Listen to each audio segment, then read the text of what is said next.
Selamat pagi, salam sejahtera bagi kita semua. Izinkan saya Ari dari Kementerian PAN-RB akan menyampaikan sosialisasi terkait dengan peraturan pengadaan ASN tahun 2021 yang mungkin sudah kita tunggu-tunggu bersama.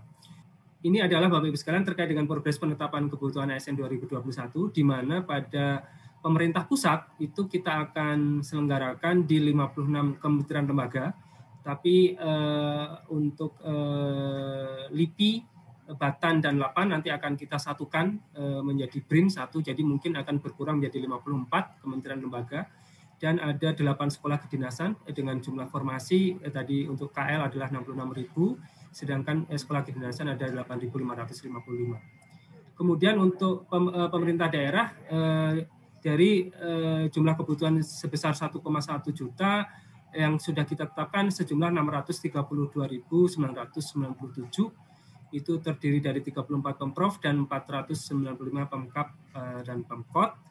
Kemudian secara rinciannya ada guru P3K sejumlah 531.076, kemudian P3K non guru itu sejumlah 20.960, dan CPNS itu sejumlah 80.961. Sehingga total per hari ini jumlah penetapan yang sudah dilaksanakan per cut-off 13 Juni adalah 707.622.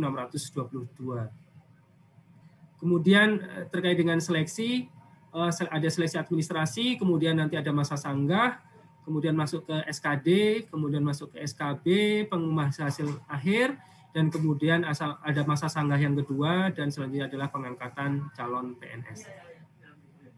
Terkait dengan SKD, Bapak Ibu sekalian, itu SKD akan menggunakan, SKD CPNS akan menggunakan sistem CAT-BKN, kemudian akan meliputi tes wawasan kebangsaan, dan tes intelijensia umum, dan tes karakteristik pribadi.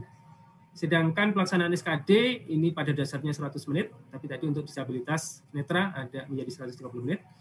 Kemudian peserta dinyatakan oleh SKD dan berhak mengikuti SKB apabila memenuhi nilai ambang batas dan berada pada peringkat tertinggi dari 3 kali jumlah kebutuhan jabatan. Jadi yang diambil adalah 3 kali jumlah formasinya. Kemudian terkait dengan materi SKD, ini ada TWK, isinya adalah seperti ini. Kemudian TIU juga isinya adalah seperti ini. TKP isinya adalah seperti ini. Hanya ada satu tambahan yang di TKP yang membedakan dengan tahun lalu, yakni ada kita perkuat dari unsur anti radikalismenya. Jadi di tahun ini ada materi-materi yang penguatan terkait dengan anti radikalisme. Kemudian ketentuan terkait dengan SKB CPNS, ini tadi juga kami sudah sampaikan bahwa pada dasarnya SKB menggunakan sistem CAT-BKN, dan kemudian durasi waktunya adalah 90 menit.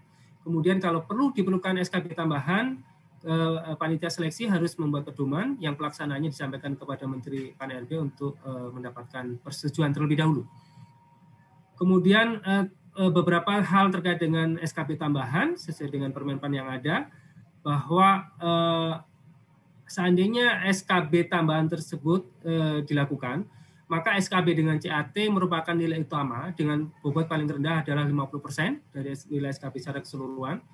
Kemudian tes wawancara pada SKB selain dengan sistem chat diberi bobot paling tinggi 30%, jadi tidak boleh lebih dari 30%. Dan kemudian ketentuan bahwa apabila terdapat tes berupa uji penambahan nilai dari sertifikat kompetensi, maka diberikan bobot paling tinggi 20% dari nilai SKB secara keseluruhan. Sedangkan pada instansi daerah bisa menambahkan SKB tambahan tapi bukan dalam bentuk wawancara. Kemudian apabila menambahkan dengan SKB tambahan, maka bobotnya tidak boleh lebih dari 40%. Selanjutnya beberapa jenis bentuk SKB tambahan tersebut adalah psikotes, tes potensi akademik, tes kemampuan bahasa asing, tes kesehatan jiwa, tes kesegaran jasmani, tes kesamaptaan, tes praktek kerja, uji penambahan nilai dari sertifikat kompetensi, wawancara, dan garis miring atau tes lain sesuai dengan persyaratan jabatan. Selanjutnya terkait dengan pengolahan nilai akhir, Bapak Ibu sekalian, bahwa secara ketentuan masih berlaku kelulusan ditentukan oleh 40% dari nilai SKD, ditambahkan dengan 60% dari nilai SKB. Kemudian jika pada kesempatan terakhir setelah integrasi tersebut masih terdapat nilai yang sama, maka penentuan kelulusan akhir dilakukan secara berurutan didasarkan pada pertama adalah nilai kumulatif SKD-nya yang tertinggi. Jadi nilai total SKD-nya tertinggi dulu yang akan kita utamakan kalau terjadi kesamaan nilai. Kemudian apabila masih sama juga, maka akan ditentukan secara berurutan dari nilai TKP, tes karakteristik pribadi, kemudian TIU, dan selanjutnya ke TWK terakhirnya. Jika masih sama juga, maka nilai ditentukan berdasarkan nilai IPK yang tertinggi bagi lulusan diploma, sarjana, dan magister, sedangkan untuk lulusan SMA atau sederajat berdasarkan nilai rata-rata yang tertinggi yang tertulis di ijazah. Dan apabila di C, proses C masih sama lagi, maka yang digunakan sebagai penentuan adalah usia pelamar yang tertinggi yang digunakan. Secara ketentuan umum, ini setiap warga negara, ini usianya 18 sampai 35 tahun, ada beberapa yang bisa dilamar sampai 40 tahun, dokter dan dokter gigi dengan kualifikasi pendidikan dokter spesialis dan dokter gigi spesialis. Kemudian dokter pendidik klinis, dosen peneliti dan berkayasa dengan kualifikasi pendidikan strategi atau doktor. Kemudian tidak pernah dipidana dengan pidana penjara 2 tahun atau lebih. Tidak pernah diberhentikan dengan hormat tidak atas permintaan sendiri atau dengan hormat sebagai PNS, prajurit TNI ataupun Polri. Tidak dengan hormat sebagai pegawai swasta. Kemudian juga pelamar tidak berkedudukan sebagai CPNS, PNS, prajurit TNI, atau anggota Kepolisian Negara RI. Kemudian pelamar tidak menjadi anggota pengurus parpol atau terlibat politik praktis. Pelamar memiliki kualifikasi pendidikan sesuai dengan persyaratan jabatan. Pelamar sehat jasmani dan rohani sesuai dengan persyaratan jabatan. Pelamar bersedia ditempatkan di seluruh wilayah NKRI.